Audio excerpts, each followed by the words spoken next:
la la la la la la la la la la la la la la la la.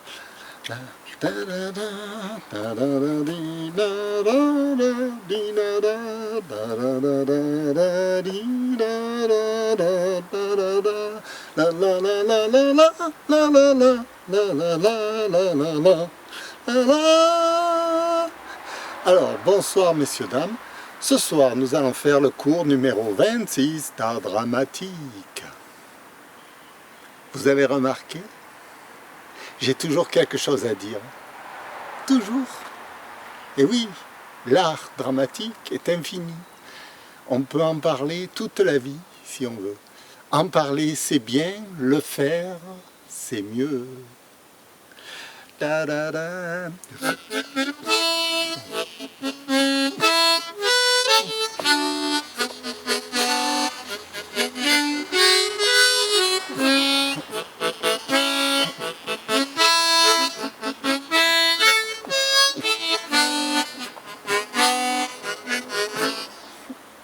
Alors, le faire.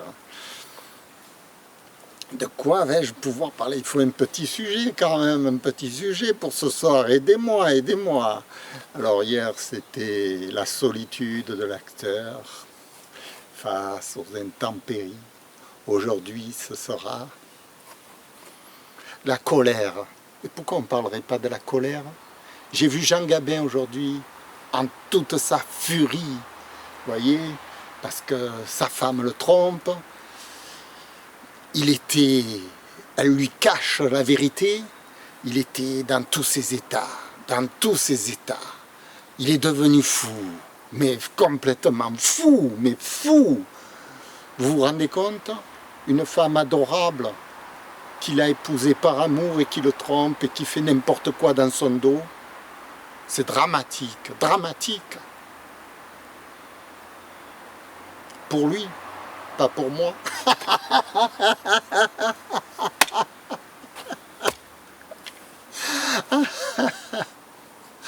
Aïe, aïe, aïe. Voilà, ça c'est le drame de l'acteur. Le drame de l'acteur, il est confronté à une situation dangereuse, cocasse, enfin, tout ce que vous voulez. Et là-dedans, il réagit avec son propre caractère. Oui, parce que l'acteur, il a un caractère, qu'on le veuille ou non. Chacun de nous a un caractère. Comment réagirions-nous si notre femme nous trompait?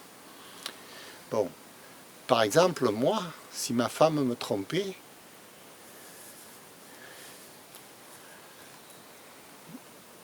je crois que je deviendrais fou. Ah oui? Ah oui? Je crois que je perdrais la tête. Ah oui? Oui, oui. Je crois que je ne pourrais pas exprimer ma colère, vous voyez?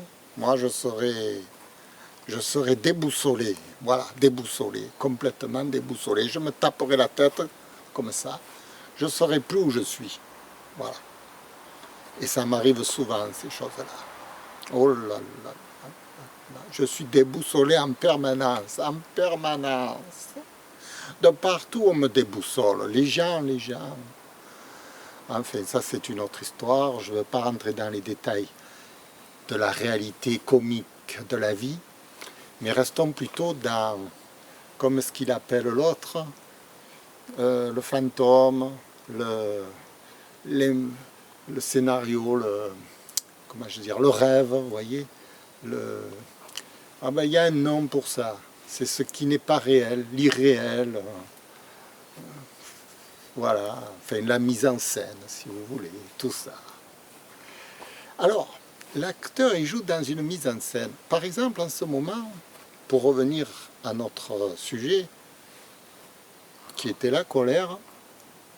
Bon, la colère, évidemment, la colère, il y a des choses qui vous mettent en colère. Par exemple, si on vous vole votre bien, on veut vous voler votre bien, ce quoi vous avez travaillé des mois et des mois dans une entreprise et on vous met à la porte, injustement. Mais vous êtes en pleine colère, vous voulez tuer le patron, vous voulez tuer tout le monde, vous comprenez? parce qu'on vous a dépossédé de ce qui vous... On vous a mis dans une situation injuste. Voilà, l'injustice, quand il y a une injustice, on se révolte. Ah, ici, on est comme ça. Les gens, ils descendent dans la rue, ils cassent tout. C'est la colère intérieure. Voyez, on leur dépossède de leurs droits, de leurs choses, de ce à quoi ils croient, à la liberté, à l'égalité, à la fraternité, tout ça. On leur dépossède quand par exemple, l'autorité ne représente pas ces valeurs-là, eh ben, on se révolte contre l'autorité. Et on a raison. Le général de Gaulle, il disait que le soldat qui se révolte pour une cause juste, il a raison contre le général. Pour une cause juste. Voilà, il faut qu'elle soit juste la cause, quand même. On ne se révolte pas pour une cause fausse, parce qu'alors là, il y en a qui se révoltent pour de fausses causes. Alors ceux-là, ils sont méprisables. Ils embarquent le monde. Vous voyez, quand quelqu'un se révolte pour quelque chose qui est faux, il sait que c'est faux, mais il embarque son monde. Et ça, je trouve ça d'une laideur. Ce qu'il y a de plus vil dans l'être humain, vous voyez, à ce moment-là, ça devient une révolte machiavélique pour faire croire qu'on a été dépossédé. On veut attaquer l'adversaire ou une personne, on veut attaquer quelqu'un et on fait croire aux gens qu'on a été dépossédé par cette personne. C'est machiavélique, hein, vous l'avouerez. Oh, mais il y en a beaucoup qui font ça. Regardez. Non, mais cherchez bien dans votre entourage, vous trouverez bien. Vous trouverez. Alors le comédien, lui, il analyse toutes ces choses-là avant de les jouer sur scène. C'est le travail du comédien qu'il se passe avant de jouer. Il réfléchit à toutes les situations. Et au plus on prend de l'âge, au plus on a réfléchi à tout ça, au plus on comprend la vie, au plus on peut l'exprimer sur scène. Au plus on peut exprimer ce qu'on pense de nous, de notre propre caractère, qui nous réagirions dans telle situation. Évidemment, il y a des acteurs qui incarnent le mal à l'écran. Ça existe aussi. Ils sont foncièrement mauvais dans la vie de tous les jours. Et ils adorent faire du mal aux autres. Et alors quand on les voit à l'écran faire du mal à d'autres gens, mais on a envie de les étriper, des gens comme ça, vous voyez. Ils se rendent même pas compte. Ils s'en rendent même pas compte qu'ils sont mauvais eux-mêmes. Mais c'est la magie du cinéma, elle révèle les personnalités, elle révèle un certain art de vivre, et ensuite le peuple peut juger de telle action, si cette action est bonne ou mauvaise. En quelque sorte, le cinéma, c'est un tribunal à ciel ouvert où chaque personnage s'exprime et où le public vote dans sa tête pour savoir si tel personnage il a bien agi, ou tel autre il est mauvais, ou tel autre il a mal agi, ou tel autre il est bon, etc. etc. Et on a comme ça un tribunal, chacun de nous juge. Vous regardez la télévision actuellement, on n'a que des plaisantins, des gens qui sont... C'est le bas niveau de la culture. Vous voyez, c'est des gens qui n'ont jamais fait de cinéma, qui ne sont pas acteurs, qui ne sont pas comédiens, qui sont rien du tout. C'est la télé-réalité, c'est toutes ces émissions où on propulse les gens devant une scène. Pour faire quoi? Du téléreportage. En ce moment, c'est la mode, c'est le téléreportage. Moi, j'appelle ça du reportage, finalement. C'est pas du cinéma, c'est de l'information sur des faits de société. Et ça, on est très fort dans ça. On sait faire. On sait fort, on est très fort là-dedans.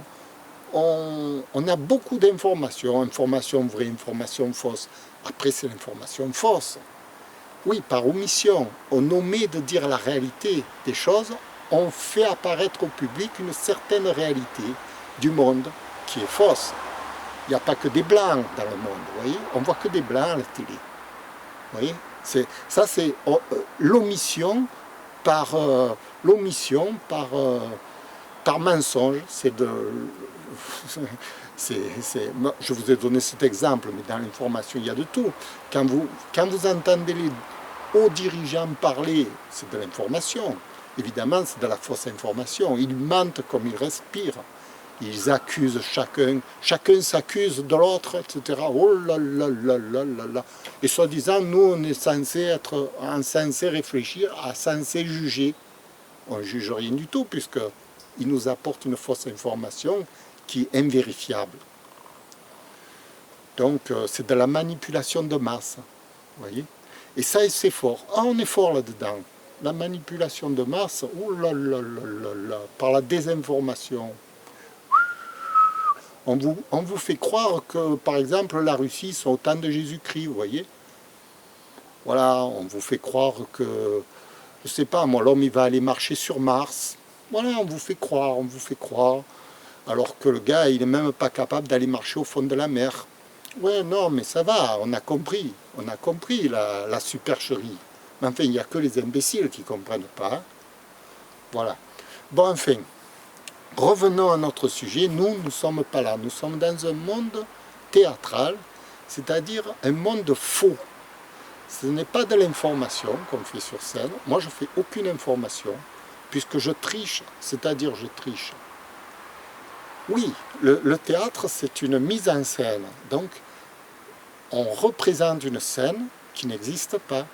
Vous voyez, c'est une scène imaginaire. Une fiction, voilà, c'est de la fiction, totalement de la fiction. Alors dans cette fiction,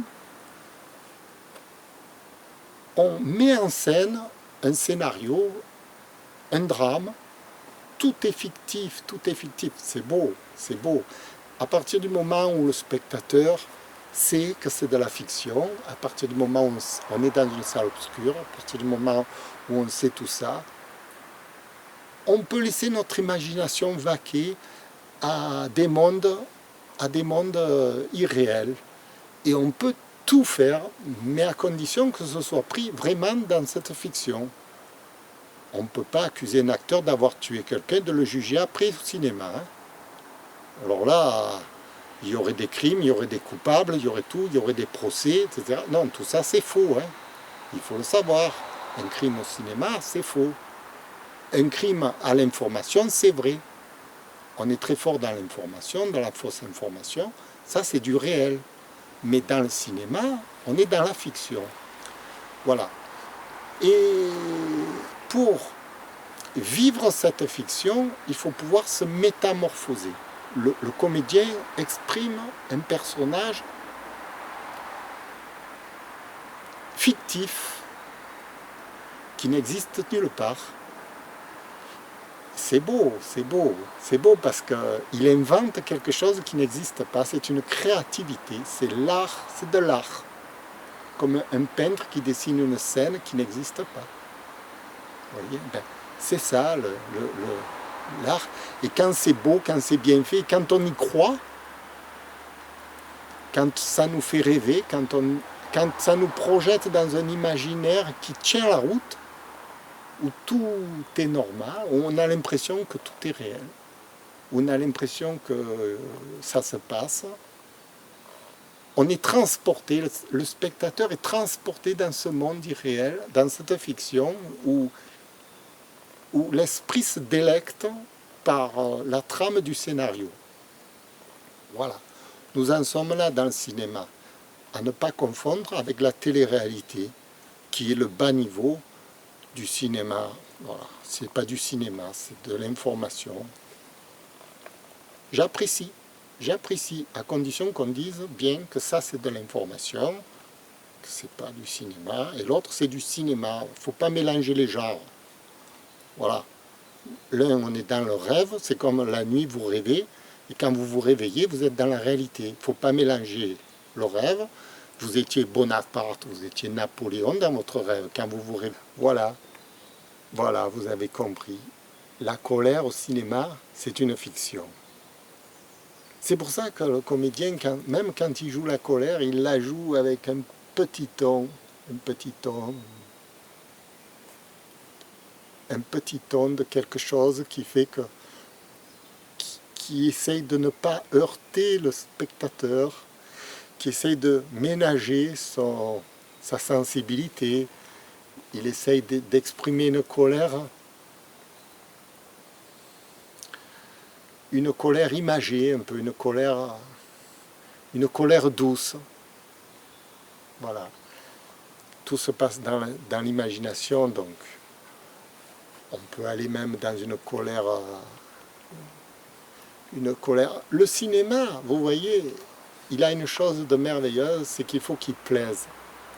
Ça, c'est la première loi, c'est la première chose. Le scénario, l'histoire, le drame. Il faut que ça transporte le public, il faut que le public soit heureux en quittant une salle. Voilà, c'est le but. C'est le but du cinéma, c'est pas de rendre les gens malheureux, par exemple. Sinon, on se suicide, on n'a qu'à se suicider. On n'a qu'à faire de la fiction dramatique, et puis nous rendre tous malheureux. Non, on va pas faire des choses horribles. Voilà, on va essayer d'être un peu comique même, voyez. Au plus on est comique, au plus on plaît au public. Voilà, c'est le but en général, c'est de plaire aux gens. On peut être romantique, ça plaît aux gens. Voilà. Le romantisme, je ne l'ai pas trop encore exploité. Je n'ai pas encore exploité cette trame, cette ficelle-là au cinéma. Et j'aimerais jouer d'un personnage romantique, etc. Un personnage amoureux, un personnage tourmenté par l'amour, par tout ça. Ça me plairait. Un personnage qui exprime de l'amour, vous voyez, au lieu d'exprimer du comique, de l'amour. Ouais, ça serait bien. On peut tout imaginer dans le cinéma. Voilà, j'espère que ce 25e cours, je crois. Oui, 25e. Si ce n'était pas le 25, c'était le 26. Puisque hier, c'était le 24. Hier, c'était le 24, aujourd'hui, c'est le 25. C'est logique. Donc le 26, ce sera la prochaine fois. Voilà, je vous remercie. À bientôt. Au revoir.